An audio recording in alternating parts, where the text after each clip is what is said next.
পাচ্ছেন খ্যাপা বাবার এই যে মন্দির, এই মন্দিরে আপনারা সকল দেবতাদের একসাথে দেখতে পারেন। কে নেই এখানে? আপনারা রাধাকৃষ্ণ থেকে শুরু করে, চামুন্ডা মায়ের থেকে শুরু করে, ছিন্নমস্তার থেকে শুরু করে, মহাকাল থেকে শুরু করে, বাবা পঞ্চানন থেকে শুরু করে, মহাদেব থেকে শুরু করে, বজরংবলী থেকে শুরু করে, মা তারা, মা মনসা, তো আরও যারা দেবদেবীরা আছে, তো আমার ধারণা প্রত্যেকটা দেবদেবী এখানে বিরাজমান। বাবার কাছে পুজো আচ্চা পেয়ে তারা খুশি, তাদের দেখেই মনে হচ্ছে তারা খুশি।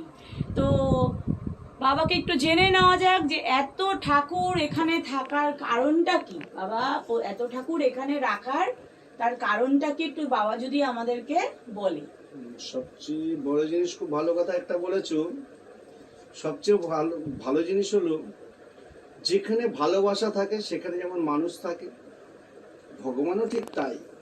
যেখানে তার পুজো আচ্চা সব ঠিকঠাক মতন হয়, তখন এক এক করে সব দেবদেবতা আসার জন্য আমি যখন কোনো পীঠস্থানে, কোনো দেবদেবতার স্থানে যাই পুজো আচ্চা জপ ধ্যান করতে, তখন তারাই জানা বলে, মা বাবা তোরা আমাকে, তোর পুজো খুব ভালো লাগে, আমাকেও তোর মন্দিরে রেখে আমাকেও পুজো আচ্চা কর। এইভাবেই আমার সব দেবদেবতা বেড়েছেন। যেমন আজকেই আনা হয়েছে উজ্জয়িনী থেকে বাবা ভোলানাথকে, ঠিক আছে?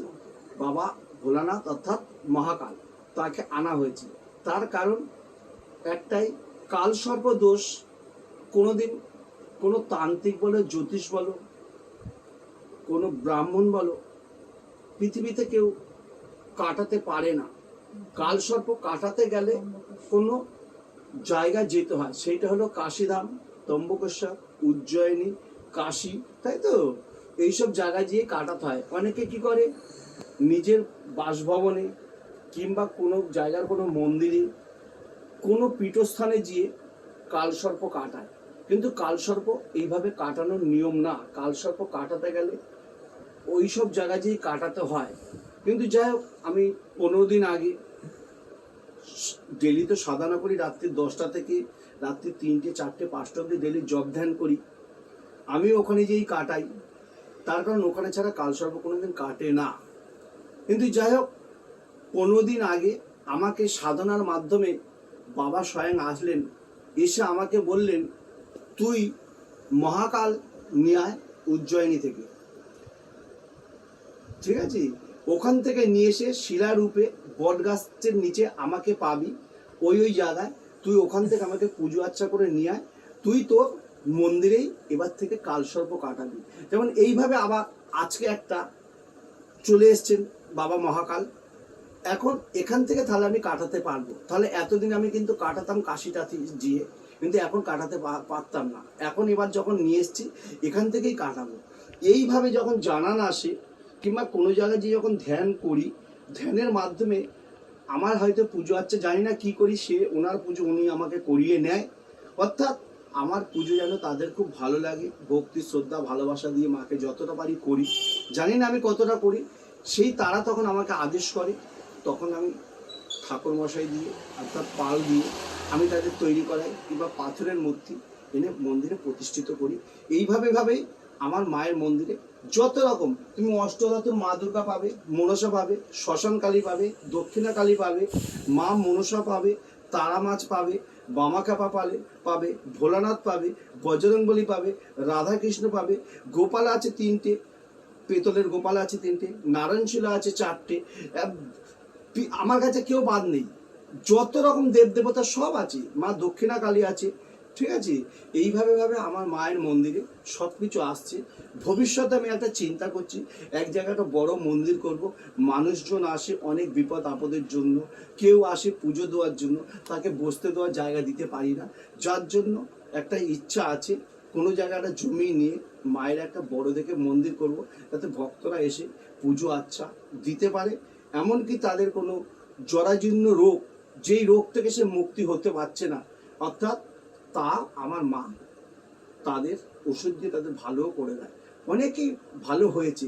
যেমন পরশুদিন আমার কাছে একজন এসছেন, 6 বছর ধরে সে ভুগছিলেন, তাকে যেন বান মেরেছে, অনেক জায়গায় গেছেন, তার গা থেকে মোটামুটি 1.5 কেজি যেন সুচ তুলেছে। আমার কাছে নিয়ে এসেছিলেন প্রায় 1 কেজি 1.5 কেজির মতো নিয়ে এসেছিলেন। গোটা গোটা সুচ 1 ইঞ্চি 2 ইঞ্চি 3 ইঞ্চি এসছেন, সে কাঁদতে কাঁদতে এসছেন।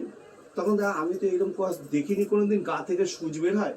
হঠাৎ দেখছি সে বলছে গায়ে গায়ে যে ঘামাচি ঘামাচি আছে, ওখানে জ্বালা যন্ত্রণে সে কাঁদছে।